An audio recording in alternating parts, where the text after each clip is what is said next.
आप सबकी परमिशन हो तो मैं बैठ के बोलूं, क्योंकि मुझे पैरों की तकलीफ है और पैर लड़खड़ाने लगते हैं। तो सुबह से हम लोग बात कर रहे हैं कि किसानों की जितनी भी तकलीफें हैं वो सब सरकार की वजह से हैं। सभी लोगों ने बार बार यही गुहार लगाई कि हमारी सारी तकलीफें उस आदमी से हैं जो दिल्ली में बैठा है। जब उसको गाली देते देते हम थक गए, तब फिर हमने अडानी और अंबानी को गाली देना शुरू किया कि ये कारपोरेट्स की वजह से। सुदैव से अंबानी का नाम नहीं आया, अडानी का ही आया। जो भी हो,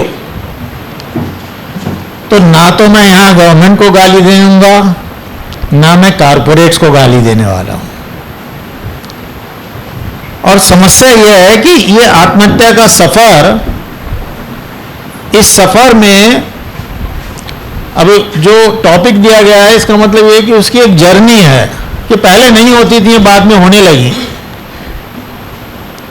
हमारे यहाँ एक अधिकारी हुआ करते थे और अभी भी हैं, श्रीमती नीता लोचन। उन्होंने एक रिसर्च की और उसमें ये लिखा, एक चैप्टर है कि शिवाजी के काल में भी किसानों की आत्महत्या होती थी। उन्होंने कुछ रिसर्च की, अब मैं उसके ऊपर ठीक की गलत की मैं बता नहीं सकता। उन्होंने ये भी रिसर्च की कि यवतमाल और उस भाग में बीटी कॉटन से भी बहुत पहले आत्महत्या हुआ करती थी। अब ठीक है, मान के चलते हैं कि हुआ करती होंगी। अब मैं मेरे साहब से बात कर रहा था, आत्महत्या और एग्रीरियन डिस्ट्रेस को यदि हिंदी में बोलें तो किसानों की समस्याएं या किसानों की बहुत भयंकर समस्याएं। आत्महत्या उसका एक बहुत ही छोटा भाग है। 14 करोड़ किसान हैं भारत में। महाराष्ट्र में उसकी संख्या 1,70,00,000 बताते हैं, क्योंकि डिविजन्स होते रहते हैं। 14 करोड़ और है या किसान? 14 करोड़ कल्टीवेटर्स बताते हैं। तो कल्टीवेटर्स की संख्या बताते हैं, वो मैं बताऊंगा आपको कि क्योंकि आपने सवाल पूछा इसलिए बताता हूं। हमारे देश में 15 से 59 वर्ष की उम्र में 100 करोड़ लोग हैं। उस 100 करोड़ में जिन लोगों को काम की गरज है वो 60 करोड़ हैं, जो लोग काम मांग रहे हैं। बाकी लोग, कोई स्टूडेंट है, कोई इनकैपेसिटेटेड है, जो भी हो। और वो जो 60 करोड़ हैं उसमें से 57 करोड़ के पास काम है, 3 करोड़ के पास नहीं है, और 3-4 में घूमता रहता है। और आज 25 करोड़ 46% एग्रीकल्चर में एंगेज्ड हैं। तो यदि 24 से 25 करोड़ एग्रीकल्चर कल्टीवेटर और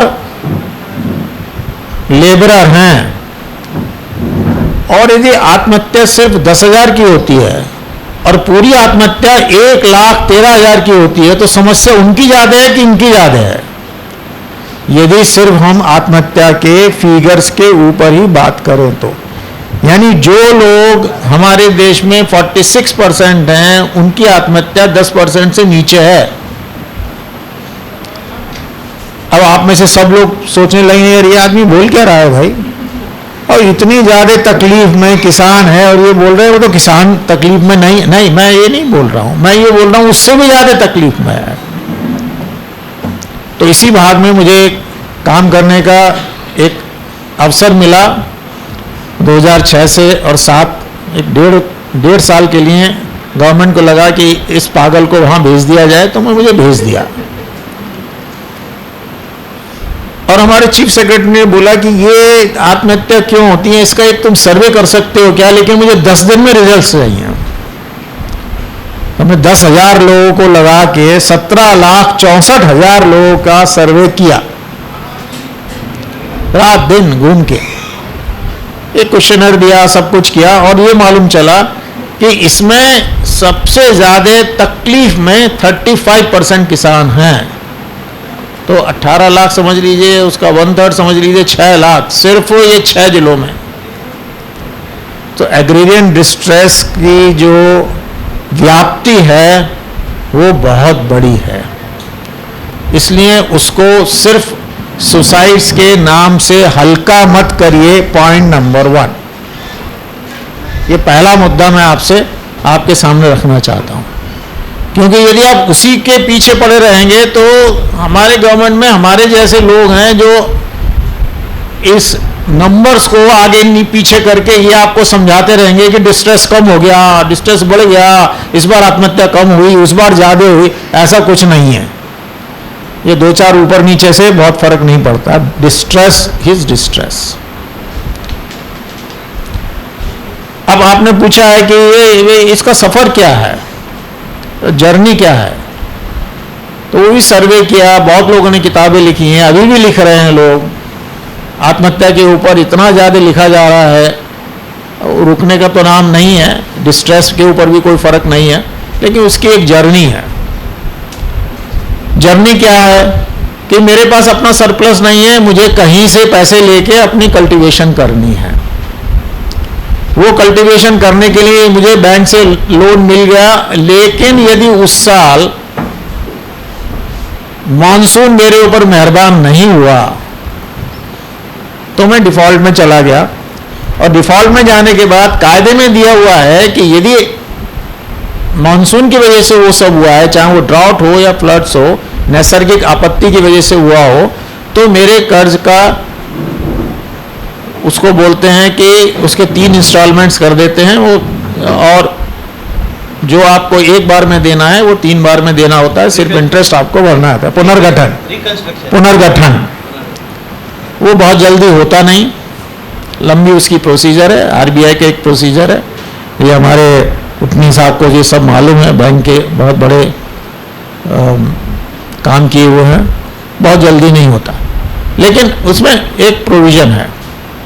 अब मुझे फिर से खेती करनी है तो मैं प्राइवेट लोगों से लूँगा, उसके ऊपर इंटरेस्ट ज़्यादा है। ये सब कहानियाँ आपने बहुत पढ़ी होगी, और बोरे साहब ने अपने पेपर में उस सब को आपके सामने रखा है।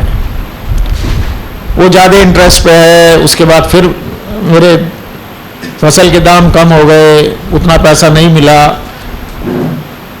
वो सब होने की वजह से मेरे ऊपर कर्ज और बढ़ गया, तो मुझे कुछ गैर व्यसन हो गया, क्योंकि मैं टेंशन में रहने लगा, घर में झगड़े होने लगे, उसकी वजह से कुछ ऐसा हुआ कि जो मुझे नहीं करना चाहिए था, बच्ची का लग्न नहीं हुआ, उसको लेट हो गया। और ये जो 10,000 लोग, जिसमें कि 5,000 4,500 किसान हैं और 5,500 लेबरर हैं, वो जो आत्महत्या करने में, जिसको बोलते हैं इंग्लिश में last straw on the camel's back, ऊंट के ऊपर लास्ट स्ट्रॉ, जब वो बैठ जाए, तकलीफें उसकी चल रही हैं, उस तकलीफ में वो तकलीफ इस हद तक पहुंच जाए कि वो एक आखिर का कदम ले ले। लेकिन मैं आपसे ये अर्ज करना चाहता हूं कि वो आखिर का कदम लेने वाले 10,000 हैं, और आखिर के कदम की तैयारी में लाखों लोग हैं। उनकी तकलीफें भी उनसे कम नहीं है। अब सवाल उठता है आत्महत्या रोकने के उत्तरदायी घटकों में हम क्या करें, सवाल पूछ रहे हैं बोरे साहब। इसका कोई सीधा जवाब नहीं है। बहुत सारे कारण लोग देते रहते हैं, लेकिन मैं उसको 2 बकेट्स में, 2 बाल्टी में आपके सामने रखूंगा। एक प्रोडक्शन और दूसरा मार्केटिंग।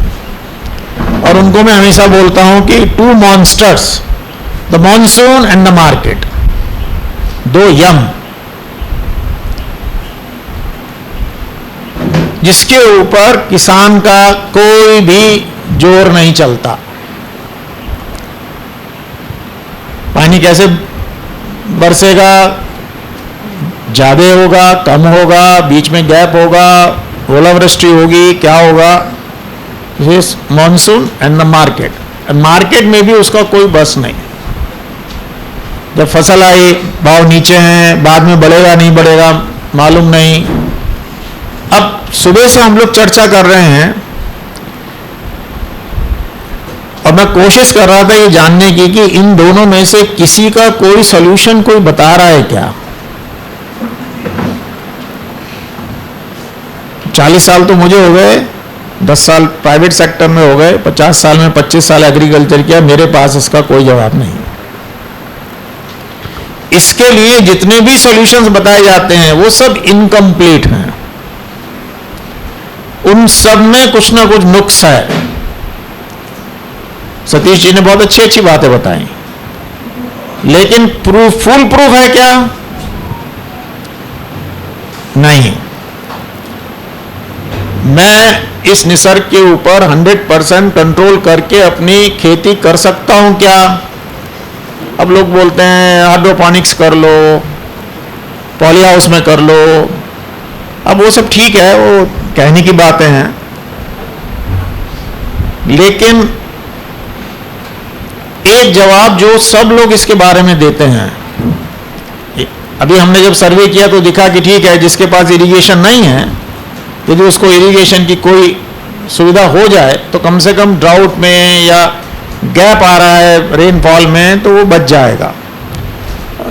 वो एक सोल्यूशन जरूर है, कम से कम ड्राउट सिचुएशन में। फ्लड्स की सिचुएशन में कोई बहुत बड़ा सोल्यूशन नहीं है, ठीक है, ड्रेनेज सिस्टम अच्छा होना चाहिए एंड BVF का यूज़ करना चाहिए, अलग अलग टेक्नोलॉजीज लोग बताते हैं। इस साल आपने देखा कि एक्सेसिव रेनफॉल में मराठवाड़ा में, बाकी जगहों में कितना बुरा हाल हुआ, सभी जगह हाल। मैं ये आपसे अर्ज करना चाहता हूं कि ये सिर्फ इस देश में नहीं है, ये पूरे विश्व में है। चाहे वो क्लाइमेट चेंज के नाम से, वो क्लाइमेट चेंज और ये शब्द के बारे में मुझे एलर्जी है, वो इस वजह से कि क्लाइमेट चेंज से पहले भी ये सब चल रहा था।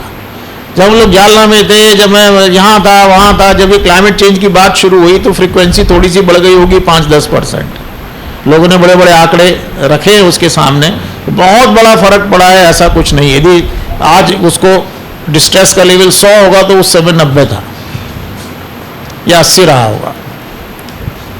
रेनफॉल का जो डिस्ट्रीब्यूशन पैटर्न है वो चेंज हो रहा है, ये बात ठीक है, लेकिन जो पैटर्न था वो पहले भी था।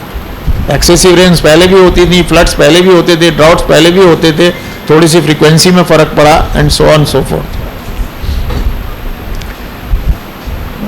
अब सुबह हम लोग डिस्कस कर रहे थे कि ये सबके पीछे तो शासन है।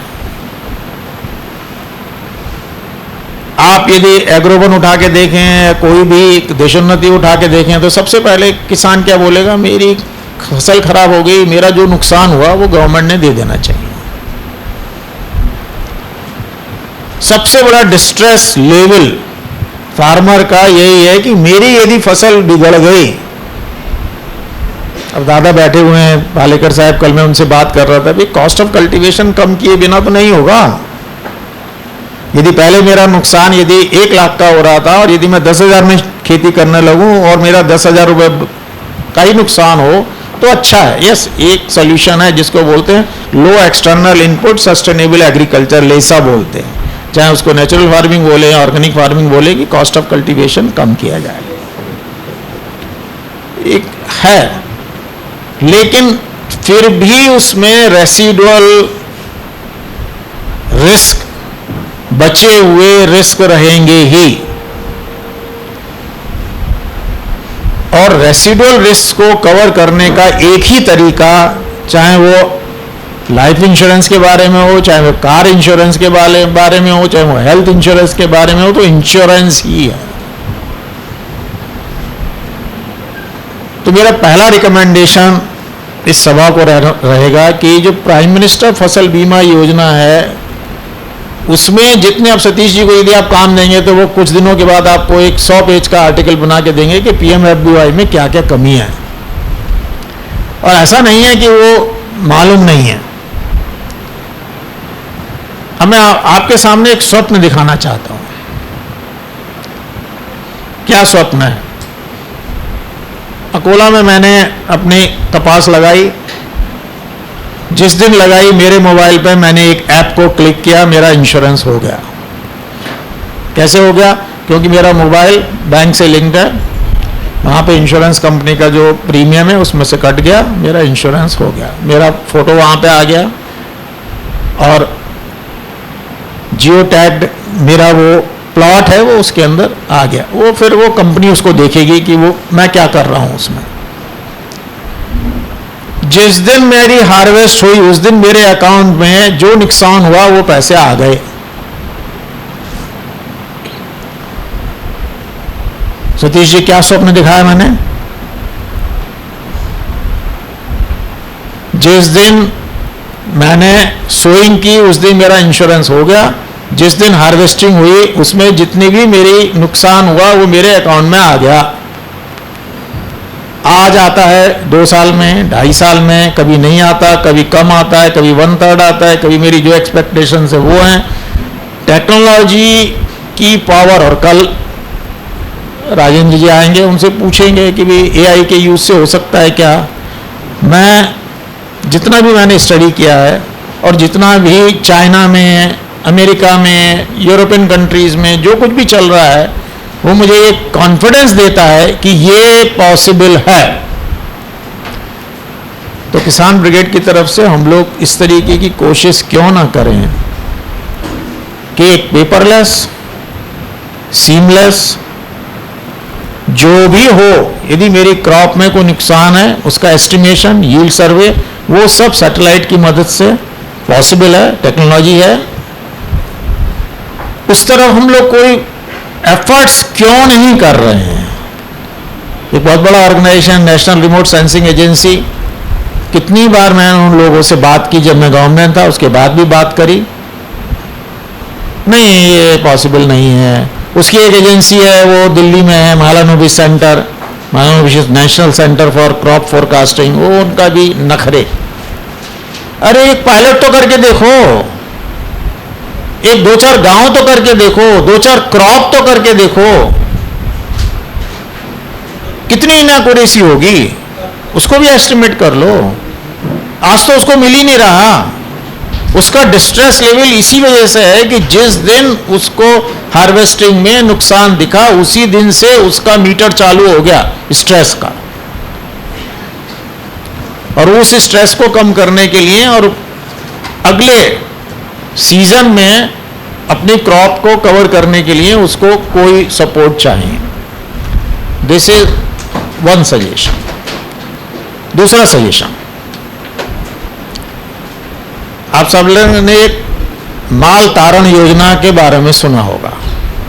माल तारण योजना क्या होती है? ये खरीफ का माल मैंने वेयर हाउस में रख दिया, वेयर हाउस में रखा तो क्वालिटी के बेसिस पे 70 से 80% उसके जो मार्केट रेट है वो मुझे मिल गए, और जब मुझे लगा कि मार्केट के भाव अच्छे हैं तब मैंने उसको निकाल दिया।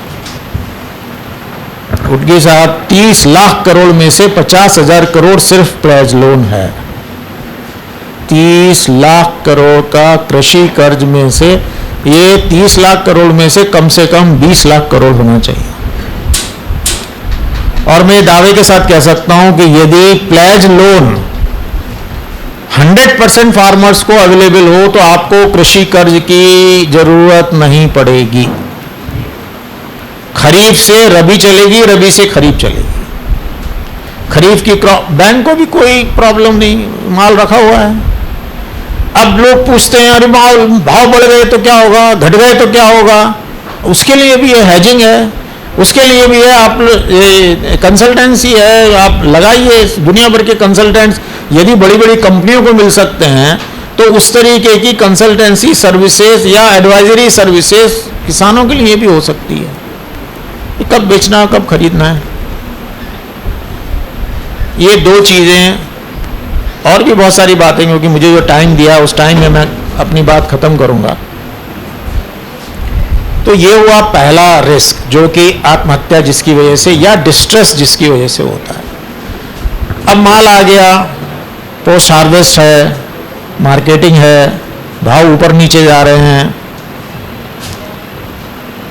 उसके बारे में क्या करें? अब मेरे पास मेरे वरिष्ठ और मेरे गुरु शास्त्रज्ञ, मैं तो उनको रिक्वेस्ट करूंगा कि मार्केटिंग के बारे में जो इकोनॉमिस्ट हैं, he is a very good agricultural economist, कि मार्केटिंग के बारे में डिमांड एंड सप्लाई का जो बेसिक प्रिंसिपल है उसको कैसे अप्लाई करें।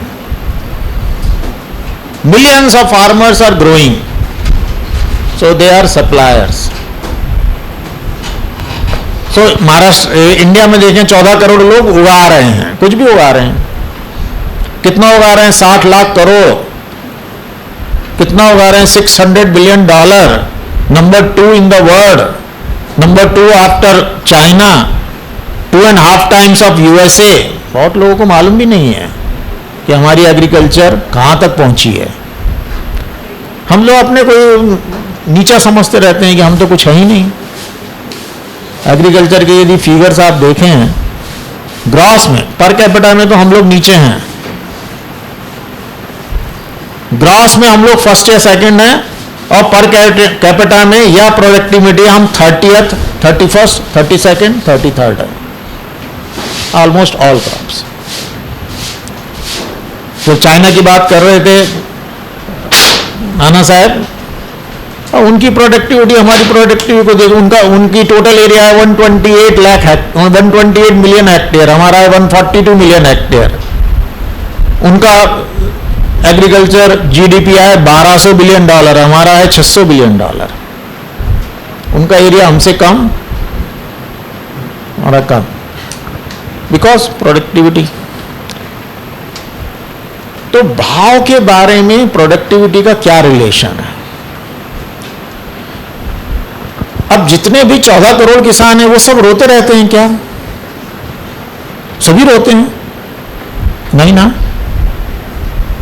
उसमें से कुछ हैं कि जो ठीक है, बहुत बड़ा जीवन बहुत ही हाई लेवल पे नहीं कर रहे हो, लेकिन समाधानी है। आप देशमुख साहब बात कर रहे थे कि जो एमएसपी आप डिक्लेयर करते हो वो किसी के लिए अच्छी है, किसी के लिए बुरी है। सोल्यूशन वहां है।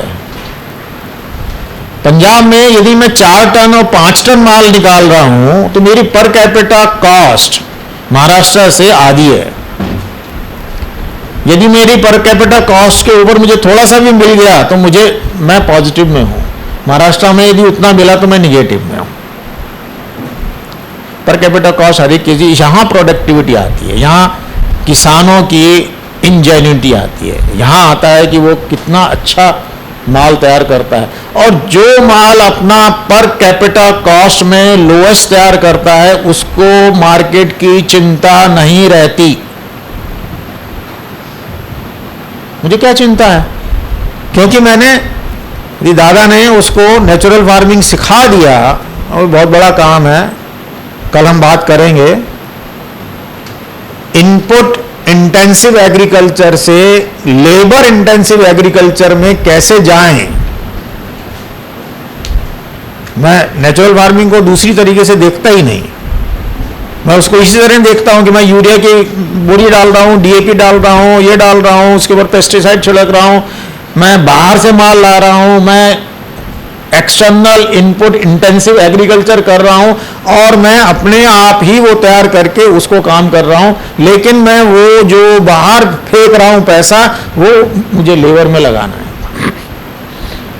कौन सी इकोनॉमिक्स बैठेगी, लेबर है कि नहीं, उसके ऊपर सोचना जरूरी है। उसको कल बात करेंगे। तो हम बात कर रहे थे कि पर कैपिटा यदि मेरी कॉस्ट कम है तो मेरे रिस्क मार्केटिंग में उतने ही कम हैं, फिर भी हैं। अब दूसरी बात, एग्रीकल्चर में यदि हम यहां बैठ के सबसे बात करें तो देशमुख साहब बताएंगे सीड चाहिए, ये बताएंगे फर्टिलाइजर चाहिए, ये बताएंगे पेस्टिसाइड चाहिए, ये बताएंगे मशीनरी चाहिए, ये बताएंगे पानी चाहिए।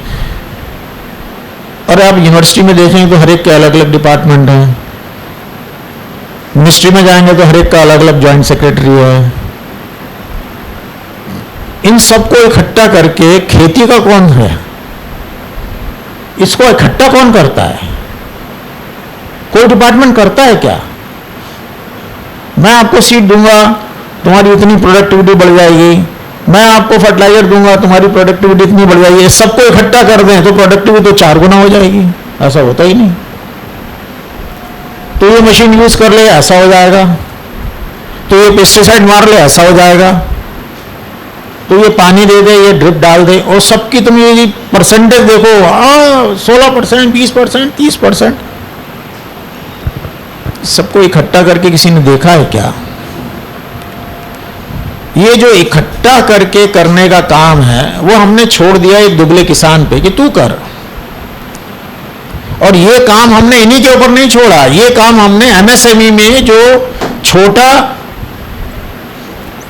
धंधा करने वाला है उसके ऊपर भी छोड़ा है।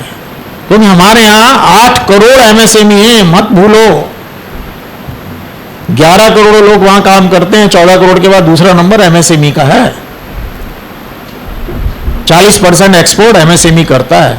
जिस तरह से आप डिस्ट्रेस्ड हो, किसान डिस्ट्रेस्ड है, वैसा ही एमएसएमई भी डिस्ट्रेस्ड है इस देश का। यही दो कैडर सबसे बड़े डिस्ट्रेस्ड हैं, सबसे बड़े डिस्ट्रेस्ड।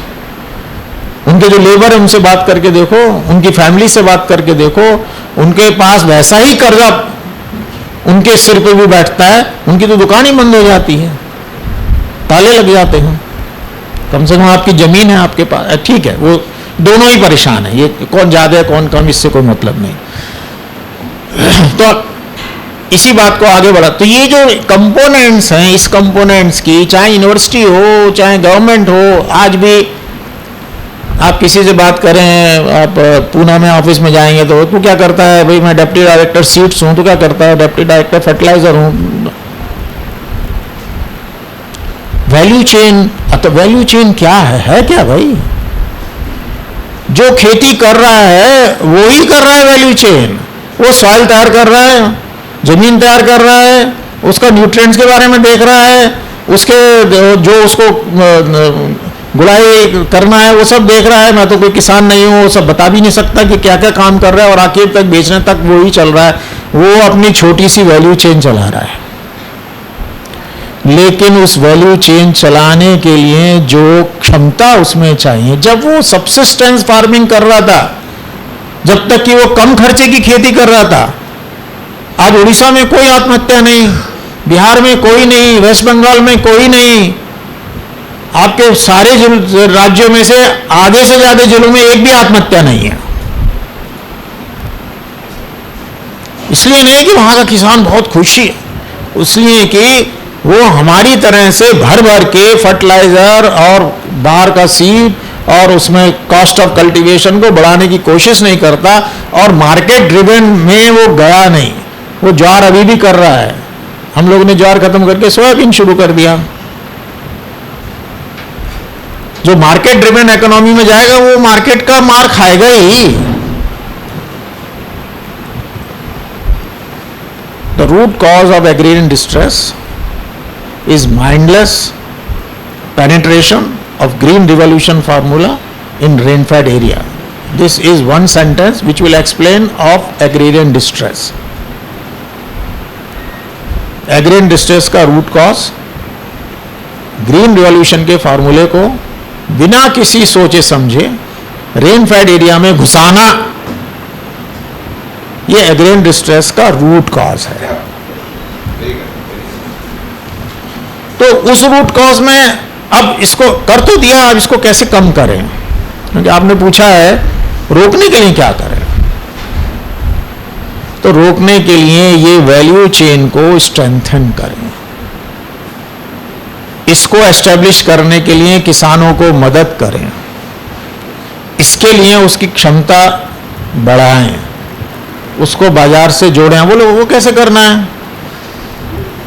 सबसे बड़ी स्टोरी है अमूल। 38 लाख किसान, 1 लाख करोड़ की टर्नओवर। यहां पे बैठे हुए लोग बोलेंगे अरे यार क्या बात कर रहे हो, वो तो दूध का पैसा ही नहीं देते। अरे नहीं भी देते होंगे, लेकिन वो प्राइवेट लोगों से अच्छा दे रहे हैं, और अभी भी दे रहे हैं, और आगे जा रहे हैं, वैल्यू एडिशन दे रहे हैं। और जो बात कर रहे थे सतीश देशमुख की, जो वैल्यू एडिशन करते हैं उसका कुछ पैसा उन तक भी आता है। There is a reverse relationship, जितना मेरा टर्नओवर है उसके हिसाब से वो, बिकॉज दिस इज कोऑपरेटिव, उसका जो डिविडेंड है वो मुझे भी आता है। So this is one formula which can be done.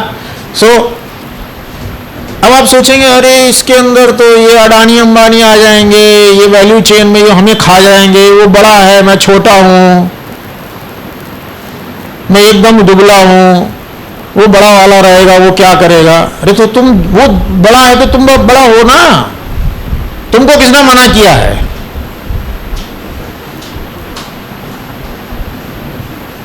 Nashik के सह्याद्री ने यदि पिछले साल का 1500 करोड़ का टर्नओवर 25,000 फार्मर के साथ किया तो वो छोटा बड़ा हुआ कि नहीं?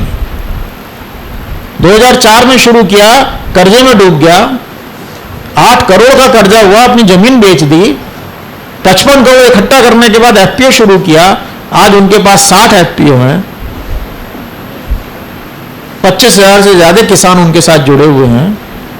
वैल्यू एडिशन का पैसा, अब आप सोचेंगे अरे यार वो तो वैल्यू एडिशन का पैसा देता ही नहीं, खुद अपने पास रख लेता है।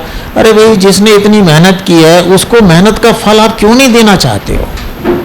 ये बात किसानों को आज समझनी पड़ेगी।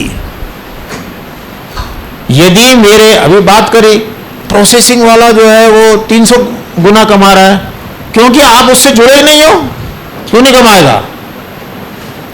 जुड़ो ना, उसको बोलो ना कि मैं तुम्हारे साथ पार्टनरशिप करना चाहता हूं, तुमको जो कोको चाहिए वो मैं दूंगा। यदि साखर कारखाने में वहां के लोग मिलके साखर कारखाना चला सकते हैं और उसके साथ जुड़ सकते हैं और उसके साथ बैठ के बात कर सकते हैं कि मुझे 3,000 चाहिए, 3,200 चाहिए, या तुमने इथेनॉल बनाया है तो उसके अंदर आपको जितना ज्यादा, या तुमने इतना इलेक्ट्रिसिटी बनाई है उसका कुछ पैसा मुझे भी मिलना चाहिए। यदि ये नेगोशिएशंस वो कर सकते हैं तो तुम क्यों नहीं कर सकते? विलास शिंदे ने पूरे महाराष्ट्र को 750 वैल्यू चेन में डिवाइड किया है। 20-20 हजार फार्मर एक में, हर एक में 20-20 एफपीओ, उसकी फेडरल बॉडी। पूरे महाराष्ट्र में 750, जिसमें कि 293 हॉर्टिकल्चर में, बाकी जिसमें कि सभी चीज है, शेडी पालन भी है, कुक्कुट पालन भी है, एग्रीकल्चर एंड अलाइड। इस समस्या का एक समाधान कि अगले 5 साल में हर एक किसान किसी न किसी अच्छी क्रॉप इंश्योरेंस के साथ जुड़ेगा कि नहीं। पहली कंडीशन है कि वो क्रॉप इंश्योरेंस अच्छी होनी चाहिए, जिससे कि मेरी प्रोडक्शन रिस्क पे लगाम लगे। और अगले 5 साल में मैं किसी न किसी वैल्यू चेन के साथ जुड़ूंगा कि नहीं। अब वो कौन जोड़ेगा? आखिर सवाल, फिर मैं रुक जाऊंगा। कौन जोड़ रहा है आजकल इनको? विलास शिंदे तो एक ही है, पोरे साहब भी दूसरे हैं, या सतीश देशमुख तीसरे हैं, ये चौथे हैं, नाना साहब 5वें, और इतने गिने चुने लोग हैं। लेकिन उनको भी टाइम नहीं है कि ये सब करने के लिए कि भाई किसानों को जोड़ा जाए, किसान, और उसमें क्योंकि बहुत बड़ा काम है। वैल्यू चेन का मतलब यह है proper seed, proper fertiliser, proper pesticide, proper machinery, proper irrigation, proper harvesting, proper storage, proper processing, value addition, and finally taking to the market. It is a project. तो हम ये सोच सकते हैं क्या कि ये महाराष्ट्र में या देश में ये जो बड़े बड़े अधिकारी हैं, इन सब लोगों को प्रोजेक्ट मैनेजर बना दिया जाए और उनको बोलो कि तुम प्रोजेक्ट चलाओ, लेकिन उनकी ताकत नहीं हो और उनको लगे कि सतीश जी को लगे कि ये तो सब भ्रष्टाचारी हैं, इनको छोड़ दो, तो आप एक्सप्रेशन ऑफ इंटरेस्ट करके और बोलो कि अपने सर साहब 2 वैल्यू चेन आप चलाओ, ये कॉटन की आप ले लो, एक साहब को दे दो, चलो ये बारामती के आप ले लो, मना कर देंगे? हम सब लोग जो यहां बैठे हैं वो सिर्फ बात ही करेंगे या कुछ एक्टिविटी भी करेंगे? और यदि हमको एक्टिविटी करनी है तो एक ही एक्टिविटी करनी है। एक तो वो कि कैसे भी करके, चाहे वो प्राइवेट सेक्टर से है या पब्लिक सेक्टर से आए, एक फुल प्रूफ इंश्योरेंस स्कीम आ जाए जो टेक्नोलॉजी पे बेस हो, सीमलेस हो, वो ठीक होती रहे, 5 साल के अंदर परफेक्ट हो जाएगी। ऐसी कोई चीज नहीं है। जो इतनी बड़ी कॉन्फ्रेंस हो रही है एआई में, आज वहां पे उसका समारोह है, यदि कोई मुझे बताए कि एआई में से किसी ने इंश्योरेंस का शब्द भी निकाला क्या, ये इतनी बड़ी बड़ी आईटी कंपनीज इस देश में है, चाहे इन्फोसिस हो, चाहे विप्रो हो, चाहे कोई भी हो, इनमें से कितने लोगों ने एग्रीकल्चर से रिलेटेड प्रोडक्ट्स को मार्केट में लाए क्या? इतने एडटेक कंपनीज और स्टार्टअप्स हैं, सब डूब रहे हैं। अब उनको कोई पैसा देने को तैयार नहीं, क्योंकि उनको आपके जैसे वो सब इलेक्ट्रॉनिक्स वाले लोग हैं, आईटी के लोग हैं, उन्होंने दुनिया में कभी एग्रीकल्चर को समझा ही नहीं। उनको लगता है कि अरे अभी तक तो एग्रीकल्चर बिल्कुल ही बेकार था, हम आ गए, we are the god of agriculture, अहंकार। लेकिन ये सब जब तक कि पायलट स्केल पे हम लोग करके ना दिखाएं, कॉटन की एक वैल्यू चेन विदर्भा में हो सकती है क्या? हो सकती है, क्यों नहीं हो सकती भाई? टेक्सटाइल मिल को देखो, टेक्सटाइल मिल से बात करो, उसके नीचे देखो तुमको किस तरीके की कॉटन चाहिए, उसके बाद उनसे रिलेटेड कॉटन, उसमें उसके रेट्स के बारे में उनसे चर्चा, एक ही तरीके का वहाँ पे सीड यूज करना है एंड सो ऑन सो। लेकिन उसके पीछे काम लगे। अब देशमुख साहब मेरी तरफ देख रहे हैं, करेगा कौन, उसका पैसा कौन देगा? ये सबसे बड़ी समस्या है। ये तो किसान और ये कंज्यूमर, इसके बीच में कौन है और उसका पैसा कौन देगा? तो या तो वो ही दे कि जो प्रोसेसिंग कर रहा है या जो मार्केटिंग कर रहा है। हो सकता है कि आपको लगे कि वो दोनों रोल यदि निभाएगा तो वो एक्सप्लॉइट करेगा, लेकिन ये आप ऑर्गेनाइज है तो नहीं कर पाएगा। शुगर फैक्ट्री ने वो दिखाया है, काफी हद तक दिखाया है। टेक्सटाइल में नहीं हुआ, फ्रूट्स में नहीं हुआ, वेजिटेबल में नहीं हुआ, पोल्ट्री में हो गया। फैक्ट डे ओल्ड चिक्स दे के 40 दिन में वहां से ब्रॉयलर ले जाने की पूर्ण सुविधा सगुना भी करता है, वेंकटेश हैचरी भी करता है। कितने लोगों को मालूम है? वो आदमी एकदम खुश है, उसको कोई रिस्क नहीं है। पक्षी दे दिए, 40 दिन के बाद ले गया, उसने मोज लिए, उसको पैसे दे दिया। रिस्क मिटिगेशन, कोई कर्ज नहीं, कोई थकबाकी नहीं। वैल्यू चेन में जो कृषि से रिलेटेड धोखे हैं वो मॉडरेट होते हैं, उसमें भी कुछ ना कुछ तकलीफ रहेगी, क्योंकि लेकिन जब आप प्रॉस्पेरिटी के मार्ग पे होंगे तो आपके पास कुछ ऐसा पैसा तैयार होगा कि जो आपको यदि डिस्ट्रेस में है तो उस साल को निकाल दे। द्राक्ष वाला निकाल देता है, दारिम वाला निकाल देता है, वो नहीं घबराता। 5 लाख रुपए कमा रहा है कि 1 लाख रुपए रख दिए, 2 लाख रुपए रख दिए। कॉटन वाला घबराएगा, ज्वारी वाला घबराएगा, हाई वैल्यू वाला नहीं घबराएगा। सो लास्ट पॉइंट जो मैं बोल रहा हूं कि in my opinion localised, cluster wise, end to end value chain consisting farmers on one end, whether FPO or not FPO, marketing on the other end without having a doubt about the integrity of that person and having always a doubt that कि जो अमीर है वो बदमाश ही होता है। मैं एक सेंटेंस बोलना चाहूंगा जिसके ऊपर कंट्रोवर्सी हो जाएगी कि अमीर के साथ गरीब जुड़ के ही गरीब अमीर होता है। उसके रिस्क को उसके साथ शेयर करने वाला पार्टनर चाहिए, और वो पार्टनरशिप जहां डेवलप होती है, वो पार्टनरशिप अमूल में एक कोऑपरेटिव ने डेवलप की, बड़ी अच्छी बात है, और बाकी नंदनी ने भी की, बाकी लोगों ने भी की। ऐसा हुआ तो बहुत अच्छी बात है, लेकिन वो सिर्फ दूध में ही क्यों हुआ, फ्रूट्स में क्यों नहीं? क्यों नहीं आज मार्केट में किसी एक बड़े ब्रांड से सतीश देशमुख दाड़िम क्यों नहीं है मार्केट में भाई? क्यों नहीं है पॉकेट्स? दिवाली पे मुझे स्वीट्स नहीं देना है, मुझे ग्रेडेड और पैक्ड पोमेग्रेनेट्स देना है। मेरा डिब्बा आपने क्यों नहीं तैयार किया? ये सब क्या एक्सपोर्ट्स के लिए ही है, लोकल मार्केट में नहीं है। मैं आपको सिर्फ एक विचार के साथ छोड़ना चाहता हूं कि गवर्नमेंट को गाली देने और कारपोरेट्स को गाली देने से कोई भी समस्या हल नहीं होगी। जब हम कुछ ऐसे सक्सेस स्टोरीज बना के दिखाएंगे दोनों को कि मेरी पार्टनरशिप तुम्हारे साथ तुम्हारे फायदे की है, ये कारपोरेट्स को दिखा देंगे। कारपोरेट्स का मतलब बड़ा कारपोरेट्स नहीं, एक छोटा व्यापारी भी हो सकता है, कि मेरी पार्टनरशिप तुम्हारे साथ तुम्हारे भी फायदे की है। और वैसे ही गवर्नमेंट को दिखा देंगे कि तुम्हारी स्कीम्स को यदि तुम हमारे साथ कन्वर्जेंस में चलाते हो तो तुमको ज़्यादा फायदा होता है। और ज़्यादा फायदा का मतलब यह है कि ठीक है, सब कुछ होता है, वोट भी मिलते हैं, फार्मर भी खुश है, तो वो हमारी बात सुनेंगे।